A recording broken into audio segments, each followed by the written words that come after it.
Mark Hurley reflected on his life as he sat alone in the dark. He thought he had it all: a great job, a nice house, and a loving wife. Now, he only had the first two. He remembered his nearly 5-year marriage with Allison. They met at Marcus Financial Group, where she started in admin support before becoming executive assistant to his boss, Jake Marcus, 7 months ago. Jake's grandfather founded the company, which is now led by his father, Alan. Alan brought Jake into the business after college to learn the ropes, and Jake quickly became regional manager. Although destined to be CEO, Jake's promotion was years away. Mark respected Alan, who helped him transition to civilian life after being wounded in the Middle East. They met during Mark's physical therapy when Alan saw potential in him and offered him a job on the spot. Mark, having just finished his business degree before deploying, accepted and started working for Alan 8 years ago. He completed therapy, earned an MBA, and fell for Allison when she joined the company. They dated, fell in love, and got married, with Alan generously paying for their honeymoon in Hawaii. 3 years later, Jake joined the company. But unlike his father, he was arrogant and alienated his colleagues. Alan confided in Mark about his concerns regarding Jake's behavior. "You know I'll have to make him the regional manager eventually, Mark," Alan said. "I know. I'm counting on you to lead by example and help Jake transition into the job. Think you can do that?" Alan asked. "I think so, but it won't be easy," Mark replied. "What's your honest opinion of him, Mark? No sugarcoating," Alan insisted. "He's too arrogant and doesn't listen to others. He spends too much time flirting and throwing his name around. Allison says he's a carnal maltreatment lawsuit waiting to happen," Mark said. Alan shook his head. "I was afraid of that. His mother spoiled him. I hoped the job would help him mature. I'll talk to him." "When is Bill retiring?" Mark asked. Bill Collins, the current regional manager, plans to retire in the next 6 months. He bought a place in North Idaho for retirement, Alan explained. Alan left, promising to stay in touch. Mark knew he would. There were other things Mark noticed about Jake but didn't tell Alan. Bill retired a few months later and Jake took over. Jake made some good changes, but also micromanaged and moved people around too much, causing frustration. One day, 7 months ago, Jake came to Mark's office. "I've been thinking about hiring a new EA, and I think Allison would fit nicely," he said. "My wife? That Allison?" Mark asked. "Yes, Gretchen is retiring soon, and we need new blood," Jake replied. "Have you talked to Allison?" Mark asked. "Not yet. I wanted your input first." "What's she like at home?" Jake asked, smirking. Mark didn't like the direction of the conversation. "Allison and I are happily married, and she's a professional. If you think she's qualified, offer her the job. It's her decision, but remember, she's married to me." "I get it. If she takes the job, it might mean travel. Are you okay with that?" Jake asked. "I trust my wife. If she accepts, she knows the boundaries. I expect you to respect our marriage," Mark said firmly. "Of course, Mark. I respect you and your marriage," Jake said, still smirking. "There might even be a promotion for you." That night, Mark talked to Allison. "Did you talk to Jake today?" "Yes, he mentioned the EA position," she replied. "What do you think?" Mark asked. "It means travel and late hours, but also a nice raise. We could use the money for when we have kids," Allison said.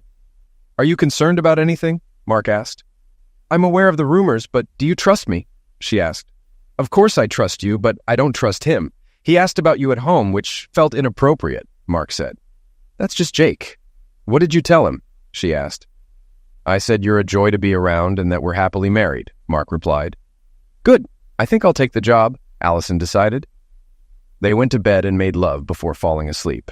Allison took the job, traveling every 2 weeks and working late 3 nights a week. Mark supported her and saw nothing unprofessional. Then, over 3 months ago, Alan had a massive stroke and died that night. The company was devastated, and everyone attended his funeral. Jake expected to become CEO, but the board appointed David Matheson as interim CEO, considering Jake too inexperienced. Determined to prove himself, Jake overworked Allison, making her travel and work late, straining their marriage. Their bed life dwindled, Allison's wardrobe became more revealing, and she grew demanding and short-tempered. One Sunday, Mark confronted Allison after a New York trip. "Allison, we need to talk." "About what?" she snapped. "About us. Jake's schedule is liquidating us. We need time off to reconnect." "I'm sorry, Jake's busy. Things are crazy." "Tell Jake you're taking a week's vacation. We need this." After a pause, she agreed. "You're right. I'll talk to him tomorrow." The next day, Allison came home happier. Jake agreed. We can take next week off if we attend a party at his place Friday night. Party? What kind? Just a small get-together with friends. Mark felt uneasy but agreed, provided Allison came home early the rest of the week. Do you know any of these people? I've met some, Allison said. Mostly college friends of his, a couple are clients, not sure who else. I see, Mark said. All right, but come home at a normal hour this week, okay? I think so. We have the Henderson account dinner meeting on Wednesday, though. Mark knew the Henderson account was a priority since Alan's stroke. Okay, Wednesday night, but home on time the rest of the week. Deal, she smiled, wrapping her arms around him. Deal, she whispered, kissing him. The next afternoon, Jake came to Mark's office, smirking. What can I do for you, Jake? Mark asked. Allie says you're on for Friday night. Allie? Mark thought. Yes, as long as she gets home on time the rest of the week and we get next week off. We have the Henderson dinner on Wednesday. What's the party like? Mark asked. Who will be there? Just a casual get-together, a few college buddies and a client. Come casual. Just bring Allie. Mark nodded. By the way, Mark, Allie is great at her job. I appreciate you letting her do it without giving her a hard time. I'd be lost without her. Mark didn't know how to respond. Glad you're satisfied with her work. One thing, though. What's that? Jake asked. Do you call her Allie to her face? Of course. Why? Just curious. That night, he asked Allison. Do you let Jake call you Allie? You never let me. He's my boss. He can call me whatever he wants, she said. Mark dropped it, but it bothered him. The week went well, and except for Wednesday night, she was home on time. And they made love often. Friday night, Mark dressed casually and watched Allison get ready. Her dress was new, much shorter and revealing. She wore a strip he hadn't seen before and no bra. The dress had slits up the sides, exposing a lot of skin, with an open back almost revealing her strip. He could see her bosom swell against the material. Wow, you look amazing. Maybe we should stay home, she smiled. No, later. Where did you get that dress? It doesn't look casual. I got it in New York. Jake asked me to wear it tonight. Of course. Be careful, someone might get the wrong idea, she chuckled. I don't think so. Everyone knows their boundaries. They better. He hugged her and tried to kiss her, but she waved him off. Later. I don't want to mess up my makeup. They drove to Jake's townhouse in a ritzy part of town. When Jake opened the door, Mark smelled marijuana and felt uneasy. 3 young men were introduced, John Whitehead, George Franklin, and Alan Jenkins, who worked for Henderson. Guys, this is Mark Hurley, Jake said with a grin. Mark, meet John, George, and Alan. Mark shook hands and wondered why Jake called him the man of the hour and didn't introduce Allison. My God, Allie, you look hot in that dress, Jake said. The men nodded appreciatively as Allison modeled the dress. Mark didn't like Jake's reaction. Let me get you drinks. Allie, white wine? Mark? That's fine, I don't drink much. Mark actually had a high booze tolerance but quit drinking years ago. He didn't want to risk it tonight. Jake returned with drinks. Allison took a big sip, while Mark took small sips, staying sober.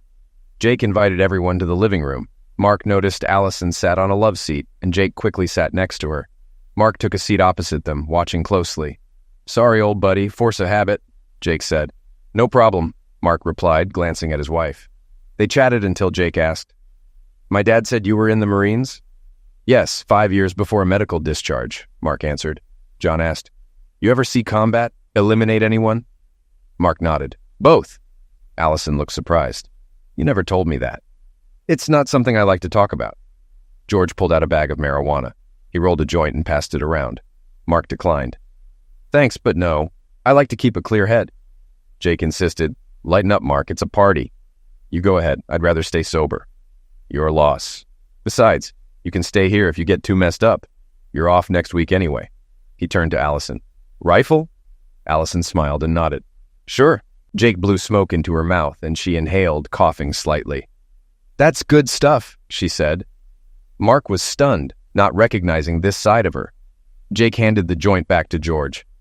This man, Jake said, pointing at Mark, is the best business analyst in the company. He saved us millions and brought me this lovely assistant. Allison smiled at Jake, and Mark noticed it was more than just a polite smile. She seemed to hang on his every word. I think of her as my work wife, Jake said, patting Allison's bare thigh. Mark thought he saw Jake's hand inch under her dress before pulling back. I'd be lost without her, Jake added. So would I, Mark said, watching Allison look down. I need to use the restroom, Mark said, breaking the silence. First door on the left, Jake directed. In the bathroom, Mark locked the door and looked in the mirror, thinking Allison might be cheating with Jake. He remembered Alan's advice about paying attention to details. Mark noticed several troubling signs. Allison's revealing dress, her interaction with Jake, her sudden pill use, and Jake calling her his work wife. He decided he needed proof. He discreetly started a video recording on his phone. Returning to the room, Mark saw Allison sit up quickly, with white powder on her nose. The others had it too.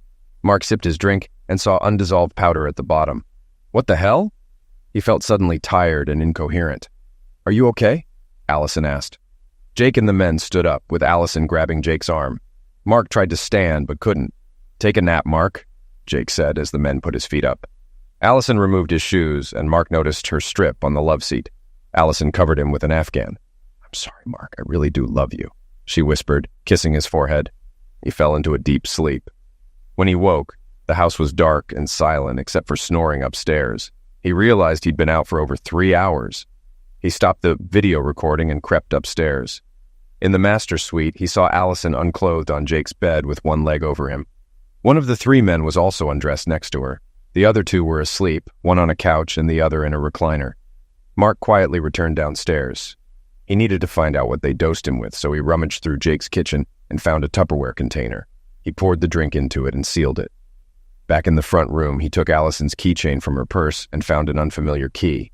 He pocketed it, then grabbed Allison's phone, intending to check it later. He placed his wedding ring on her purse so she'd see it, put on his shoes, and crept to the door. Details, he thought. He looked for a security system, but didn't see one. The unfamiliar key fit the door perfectly. He locked the door behind him and quietly left, not turning on his car lights until he was on the street. He drove to a convenience store and called his old friend R.K. Evans, who ran a private investigative firm. Hello? A sleepy R.K. answered. Hey, R.K., it's Mark. Sorry to call late, but I need your help. What's up, Mark? You need bail or something? Not quite. Can you be at my place in 20 minutes? Yeah, sure. Everything all right? I'd rather not talk about it over the phone. Gotcha. See you in 20. Thanks, buddy. Semper Fi. Hoorah, R.K. replied. Mark bought a 12-pack of beer and cigarettes. He hadn't smoked since leaving the service, but needed something to calm him.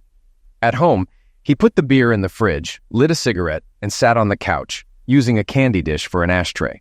R.K. arrived, and Mark offered him a beer. He explained the night's events. Holy crap, R.K. said when Mark finished. Mark handed him the container with the dosed wine. Can you get this analyzed? R.K. nodded. It'll be Monday or Tuesday before I get results.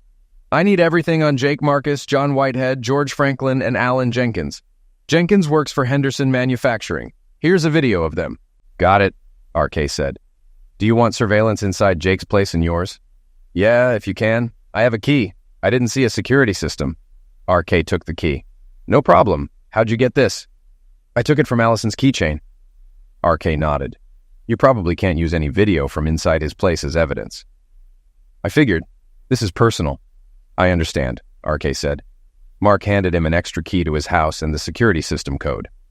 I can set up equipment now, R.K. offered, returning the key. High-def cameras, audio, even record landline calls. Do it, Mark said.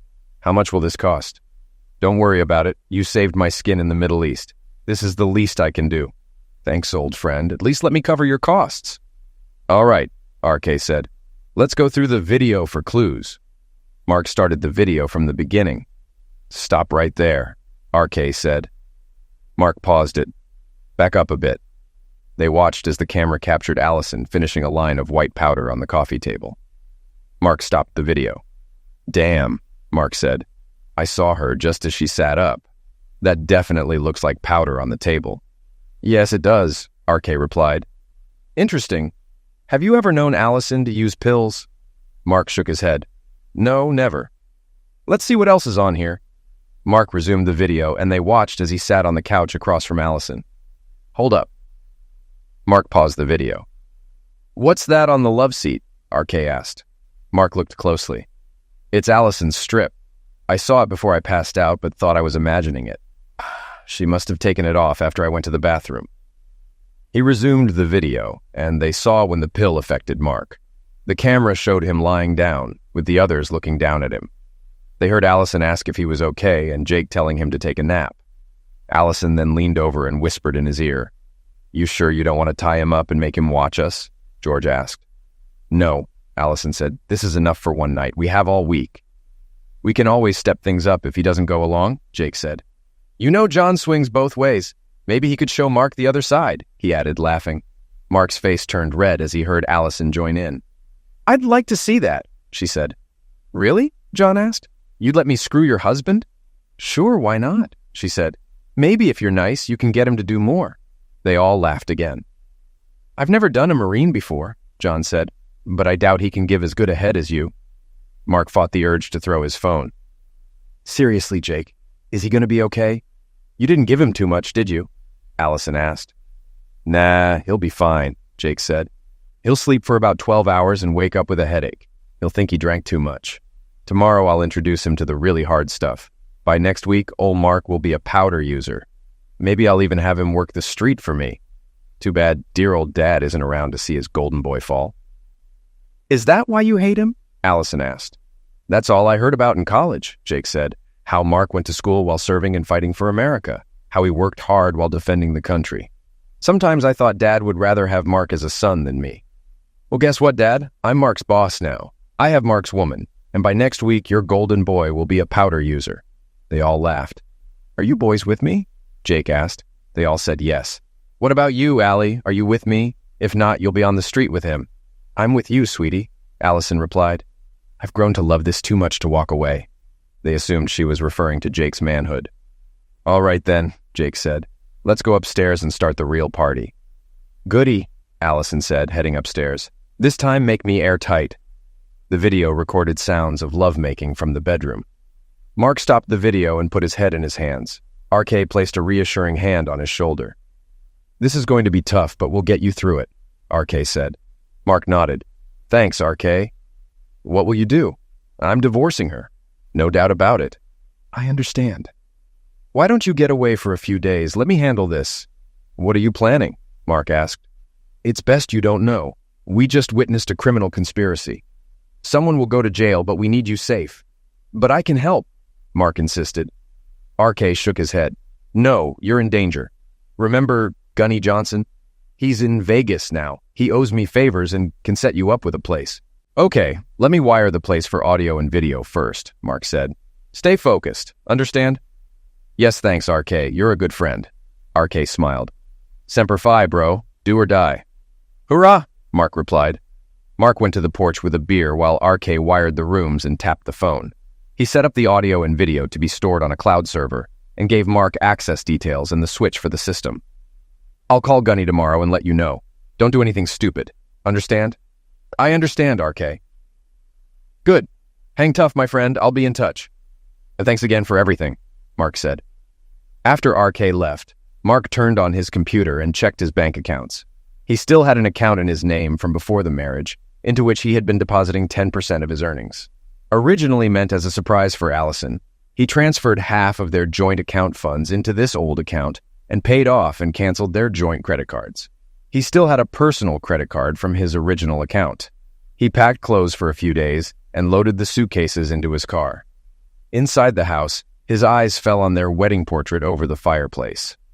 Filled with rage at her betrayal, he shredded the portrait with a hunting knife and tossed all photos of Allison into the fireplace. He also added her wedding dress, but decided to wait before burning everything, wanting her to witness it. Grabbing a beer, he emailed the incriminating video to himself and verified it on his laptop. He wrote a carefully worded letter to each board member and David, the interim CEO, detailing what had transpired. He reminded the board about the morals clause in Jake's employment agreement and the potential lawsuits and scandals his actions could cause. He expressed his respect for Alan and hoped the board would act appropriately. Satisfied with his letter, he attached the video and emailed it to David and the board, stating he would be on vacation but reachable by email or phone. He expected a response by Tuesday and planned to be away by then. He sat back, lit a cigarette, and watched as the heat burned Allison's face in the photo, feeling a sense of grim satisfaction. He unlocked her phone using the code he had set up for her. Going through her texts, he became even more furious. They had been sleeping together for at least 6 months, but in the last 3, Allison had started openly disrespecting him. He found numerous pictures: Jake undressed, Jake and Allison kissing and dancing in a nightclub, likely in New York, and explicit photos of Allison with multiple men. There were videos, too, showing Allison having lovemaking with Jake and others, including the 3 men from the party. He realized this was what she had been doing on her work trips. He copied everything and emailed it to himself using her phone. By then, he had downed 6 beers and smoked half a pack of cigarettes, using her face in the photos as an ashtray. Seeing the sunrise, he knew Allison would wake soon and discover he had left. Expecting her to be up within an hour or 2, he grabbed his loaded rifle, locked the door, and lay on the couch trying to get some sleep. Allison woke at 8:30, checked the clock on Jake's nightstand, and went to the bathroom to clean up. Jake and the others were awake by the time she came out. Jake threw on a robe and looked at her. "Want to go downstairs and start breakfast?" Jake asked. "Mark will probably want coffee if he's waking up." "Sure," she said, tossing on a robe and padding downstairs. She started a pot of coffee and went to wake Mark in the living room, but he wasn't there. The Afghan was tossed aside and his shoes were gone. She ran around checking the bathroom, but he wasn't there. She saw the car was gone and his ring on her purse. "Oh, crap," she gasped, running upstairs. Jake stopped her in the bedroom. "What's wrong?" "He's gone." "What do you mean, gone?" "He must have woken up and left. He took the car and left his ring." "Call him and get him to come back." "Okay," she said, running downstairs. She put Mark's ring in her purse and looked for her phone, but couldn't find it. By then, Jake was downstairs. "My phone is gone." "Use the house phone." "You don't understand. It's full of texts, pictures, and videos you sent. If he has it, he's seen them."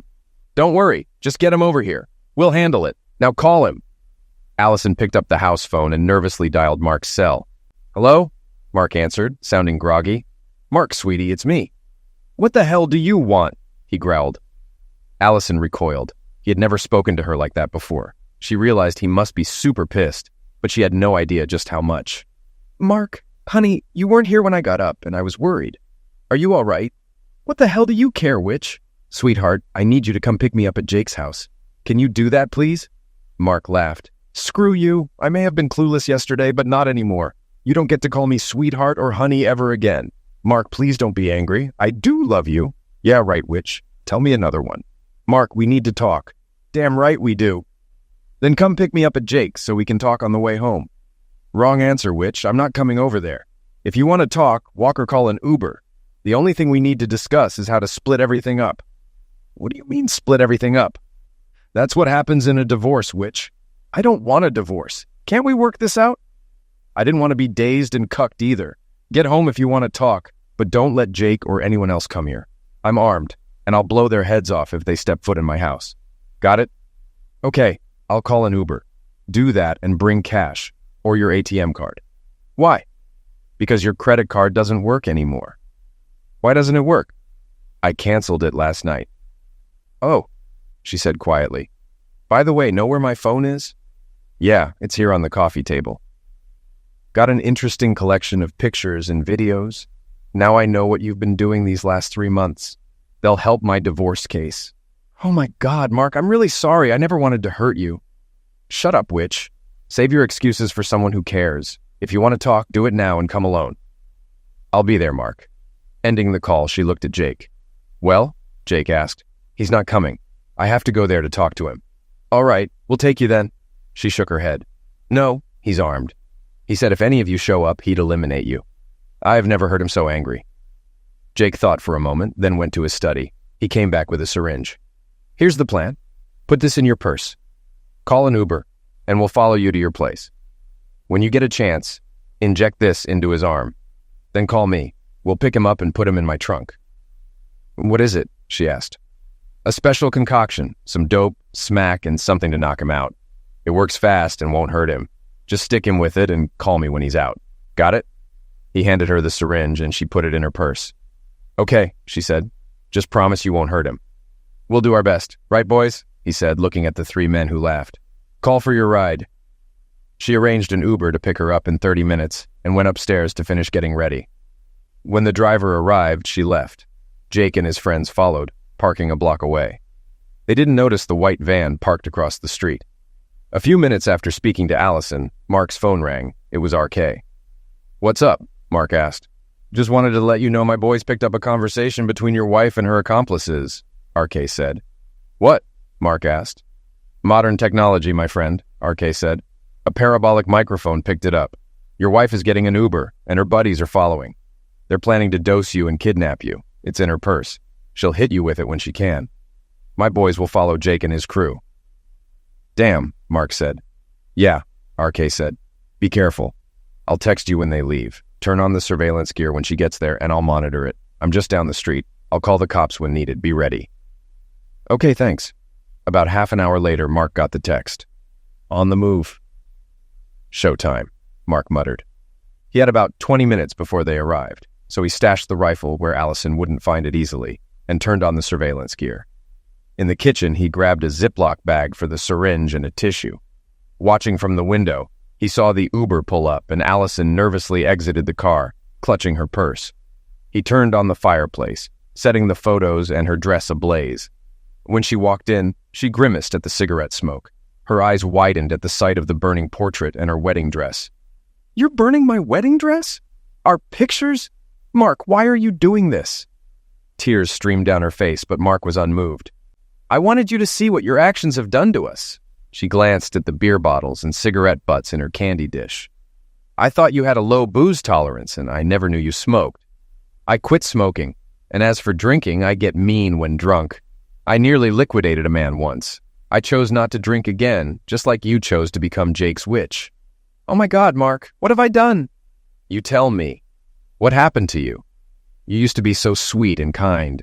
Since when have you snorted cocaine? Who are these men you've been with? Mostly clients, she said quietly. Jake made me. Great. Your actions could ruin Marcus Financial. How long have you planned to pill me and assault me? Was that your idea or Jake's? She looked shocked. I never... she began, but Mark cut her off. Shut up, he said, pulling out his phone. He played the video of her and her accomplices talking over him. Her face turned white as she heard her own words. How did you get that? She asked. It doesn't matter, Mark said. What's important is that David and the board members now have this video. The police will have it too. We're getting divorced, and if I have my way, you'll be in prison for a long time. I just want to know why. You don't understand, she said. It's a long story. Maybe you can tell me one day when I'm not so inclined to wring your neck, Mark said. He saw her start to open her purse and ripped it off her shoulder, dumping the contents on the coffee table. He picked up the syringe with a tissue. Is this what you planned for me? Do you even know what it is? Not exactly. Not exactly, he asked sarcastically. You were going to inject me without knowing what it could do. You're one sick witch. Did Jake tell you to do this? She nodded. Yes. So if Jake told you to shove a hot poker up your bum, you'd do that too. You were supposed to inject me, then call him to come kidnap me, right? Ashamed, she nodded. Pretty much. All right, here's what we'll do. Call Jake, put it on speaker, and tell him you did it. I'll take it from there. Don't let him know I'm waiting, got it? You want me to set him up? Yes. Any questions? She shook her head. No, I understand.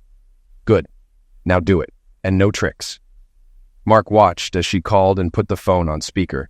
Jake, it's me, Allie. It's done, he's out. Good girl, we'll be right there. She ended the call and looked at Mark. He'll eliminate me when he sees you're not out. Tough luck. Remember, no signals. Otherwise, I might eliminate you myself. Mark sat in a recliner and waited. When he saw Jake and his three buddies through the window, he pretended to be asleep, but kept his eyes slightly open. Jake walked in, looked at the mess, and started toward Mark. You did good, Jake told Allison. Now we're going to put him in the trunk. As Jake reached for Mark, Mark opened his eyes and smashed Jake in the throat. Before Jake could react, Mark kicked him hard in the lap. The other three men tried to help, but RK's team detained them. Jake fell to his knees, moaning in pain. Mark slipped behind him, pulled out his hunting knife, and grabbed Jake's hair, positioning the knife at his throat. Make your peace with God, Mark growled. I'm going to cut your head off. Jake pissed his pants in fear, and Allison recoiled in horror, wondering who this monster was. Mark began pressing the knife against Jake's throat when RK shouted, Sergeant, don't do it. Drop the knife. The police are on their way. He deserves to die, Mark exclaimed. RK knelt in front of Jake. Yes, he does, but not by your hand. If you eliminate him, you'll end up in prison. Let the authorities handle it. Please, as a friend, put the knife down. He'll pay for what he's done.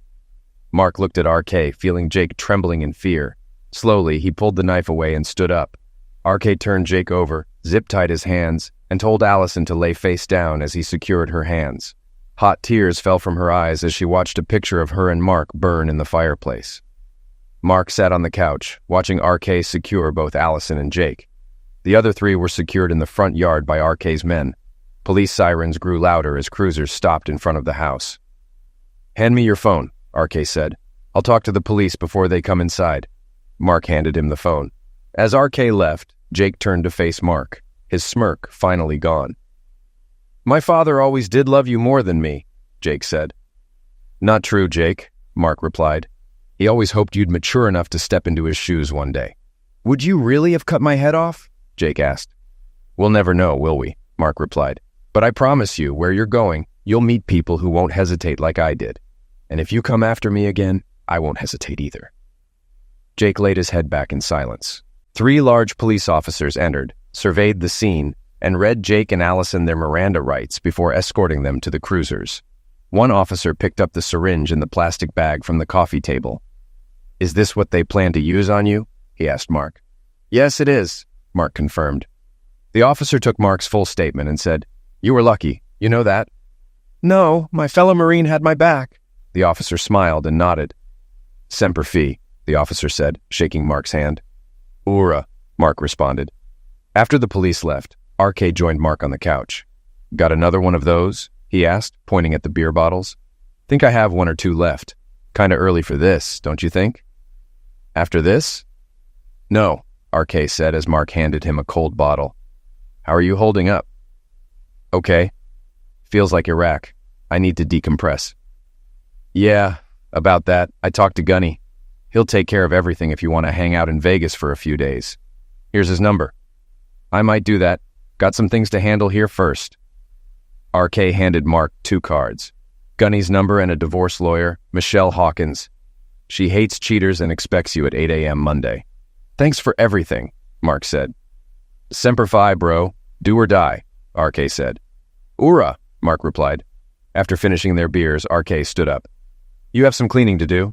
I'll be by later to get the surveillance gear." RK left, and Mark started cleaning the house. That afternoon, Mark received a call from David Matheson. "Mark, this is David Matheson," he said when Mark answered.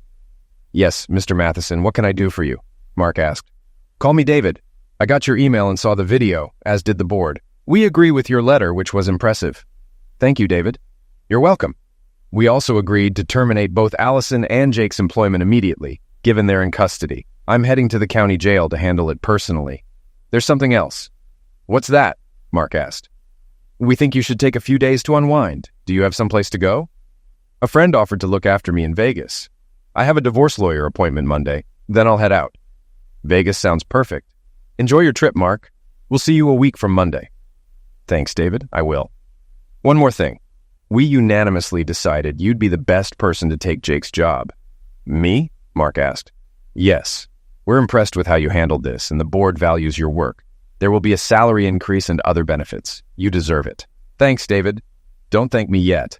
First, you'll oversee an external audit of everything Jake handled. The auditors will report to you, and you'll report to me."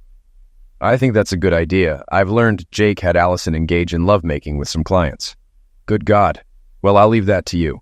Have a good trip, and we'll see you a week from Monday." "See you then, David. Thanks." After the call, Mark finished cleaning the house and mowed the yard. He called Gunny Johnson, and they caught up. "So, you want to come out for a few days and have some fun?" Gunny asked. "Yeah, sure." "All right, come on out. I'll set you up with a nice room and show you the ropes. But remember, this is Las Vegas, not Bangkok." They laughed. "I'll remember, Gunny," Mark said. "See you Monday evening." "See you, Mark," Gunny replied. RK stopped by to gather his equipment. Quick update. Cops searched Jake's place and found a ton of pills, lovemaking toys, DVDs, and more. Jake was a real creep. My friend on the force said there's likely more illegal stuff they haven't found yet. Damn. RK stayed for dinner, and Mark fell asleep shortly afterward, mentally and physically exhausted. The next day, Mark tossed all of Allison's belongings into trash bags and hauled them to the garage, planning to wait on taking them to Goodwill until he knew she'd be going to prison. The following morning, he arrived at Michelle Hawkins's office at 8 a.m. She reviewed his evidence and paperwork, making notes as he spoke. She explained California's divorce laws, noting that everything is generally divided equally. Since they had no children and the house was his before marriage, he'd likely keep the house, while Allison would get the remaining half of their bank accounts. Her infidelity couldn't be brought up in the divorce, but the criminal charges might influence the judge. She also mentioned he probably wouldn't have to pay support while she was incarcerated, though that could change upon her release. "I'll make this as painless as possible," Michelle assured him. "I'll draw up the papers and have them served. If she signs, I'll present them to the judge, and it'll be a 6-month wait." Mark agreed and gave her a retainer. Before heading home, he stopped by the county jail to inform Allison he was filing for divorce. Sitting at a table, he watched as she was brought out, looking haggard in an orange jumpsuit. They picked up the handsets to communicate through the plexiglass shield. "Hello, Allison." "Hello, Mark. I wanted to let you know I'm filing for divorce. I saw an attorney today." "I figured you would," she said. "When is your arraignment?" "Tomorrow morning. The prosecutor is asking for no bail." "That's probably best. Now tell me something honestly." "What's that?" she asked. "What happened to you?" She looked down, embarrassed. Things were going well at first. Jake seemed like any other executive. After Alan died, Jake got furious he wasn't promoted and blamed you. He thought his father set things up for you. "That's crazy," Mark said. "Alan hoped Jake would become CEO one day." "I know," she said. "We went to New York that weekend. At a club with clients, dancing and drinking, I flirted a bit, but didn't think I was out of line. Next thing I know, I felt really good and ended up in bed with 2 guys. Jake joined in later." She paused. "The next morning, I felt guilty. Then Jake showed me pictures and videos he took and said I had to do whatever he wanted or he'd show you." "So he blackmailed you," Mark said. "And probably dazed you too." "He did. He admitted it later. No surprise they found pills at his place." "Did he get you on powder?" She nodded. "Yes, and dope and other stuff." "How many clients did you sleep with?" She shrugged. "I don't know, several. Jake set it all up whenever we traveled." Mark shook his head. "From the video, it seemed like you enjoyed dazing me, turning me into a powder user for Jake. Was Wednesday's dinner really about the Henderson project?" She shook her head. "No, we were planning Friday's party." "So you planned it all in advance?" Allison nodded. "Yes, I'm sorry, Mark." "That's the first thing you've said that I agree with. Can you forgive me?" He chuckled. "Not just no, but hell no. You cheated on me with that idiot and who knows how many others. Then you plotted to pill and assault me. You're out of your mind, and don't even ask if we can be friends." "I understand, Mark. I hope it was worth it." "Goodbye, Allison."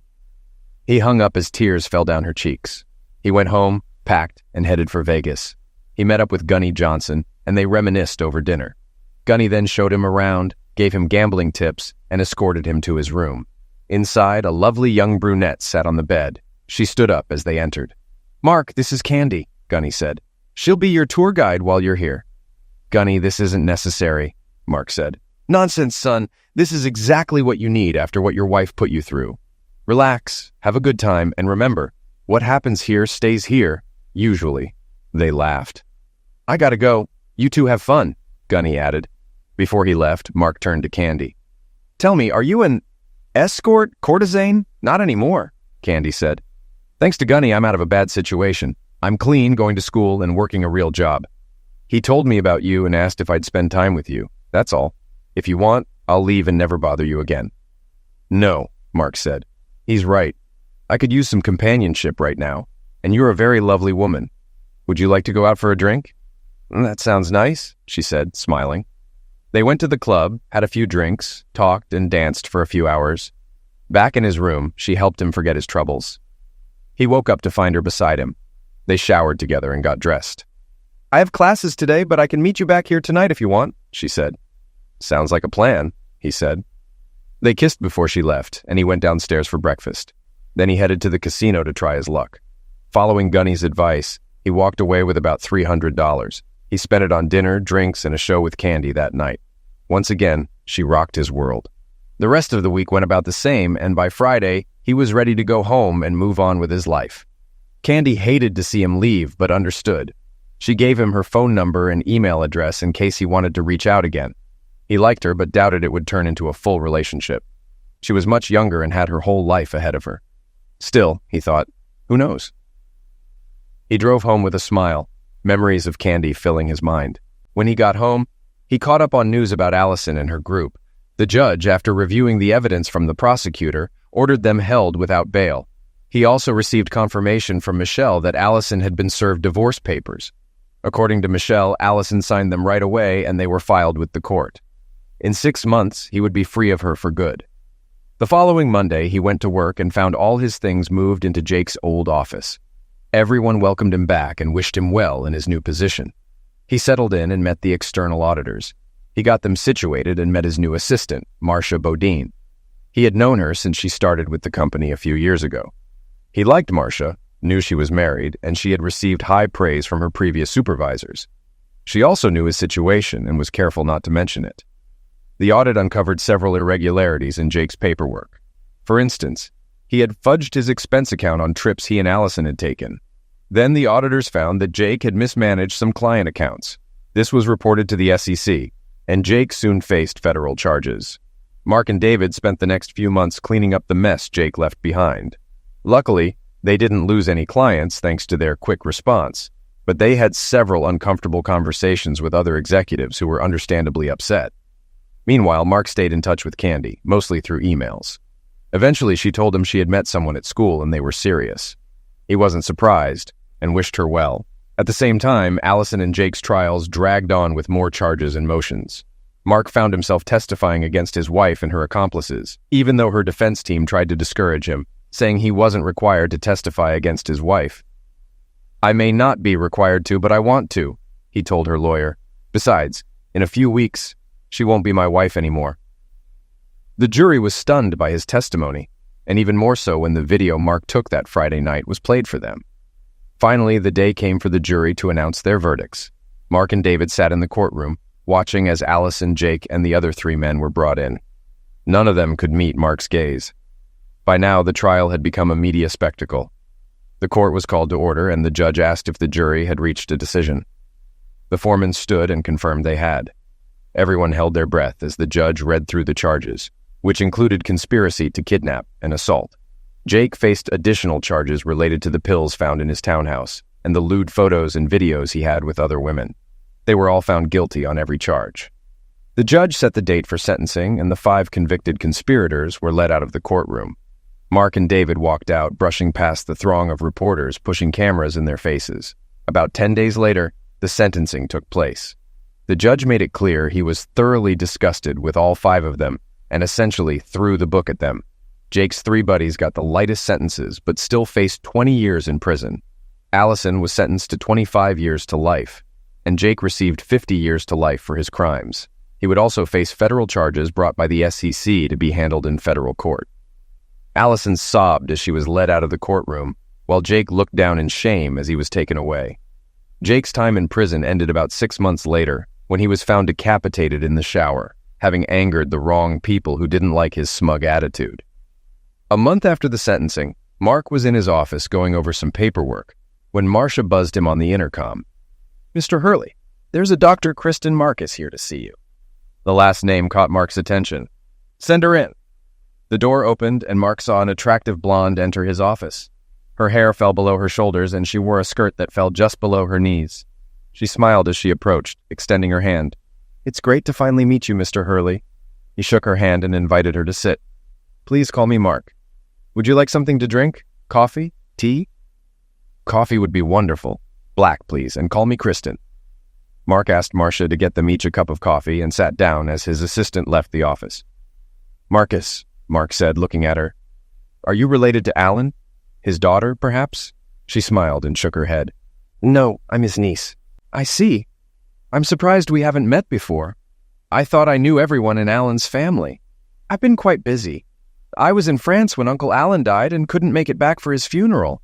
"So, what can I do for you?" he asked. "I just wanted to meet the man who took my idiot of a cousin down."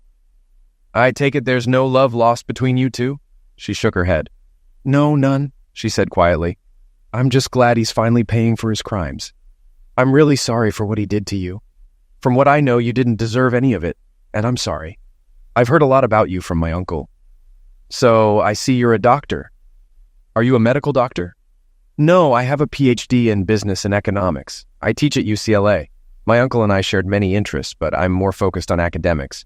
And no, I'm not interested in moving into the corner office upstairs." Mark laughed at that. They talked for a while longer before she said she had to get back to work. Mark didn't want the conversation to end, and, truth be told, he was interested in this woman. "Listen, Kristen, I'd love to continue this discussion over dinner, that is, if you don't mind being seen in public with a lowly MBA. She smiled and her eyes sparkled. "There's nothing lowly about being an MBA, and I'd love to be seen with you in public. Dinner sounds great. How about Red Lobster tonight at 7 o'clock? She handed him a card with her number and address. "Red Lobster it is," Mark said, taking the card from her. "I'll pick you up at 6:30 if that works." "I'll see you then." "Mark, it's been great meeting you," she said before walking out. That evening, Mark learned from Kristen that Jake had tried to assault her when she had just turned 18. Ashamed and afraid she might be blamed, she never said anything but avoided Alan and his family as much as possible. She also avoided relationships with men because of Jake's actions and spent months in therapy while in college. He told her about his experience with Jake and what happened with Allison. Kristen was shocked, but not surprised. "I'm so sorry. You deserve much better." Mark and Kristen dated for several months, falling in love. She nearly tackled him to the floor, smothering him with kisses when he asked her to marry him. "I take it that's a yes?" Mark asked when she finally let him breathe. "No, that's a hell yes," she said. "Now carry me to bed and ravish me properly." "Yes, ma'am," Mark said, carrying his bride-to-be upstairs. Yes, he thought, things were looking good.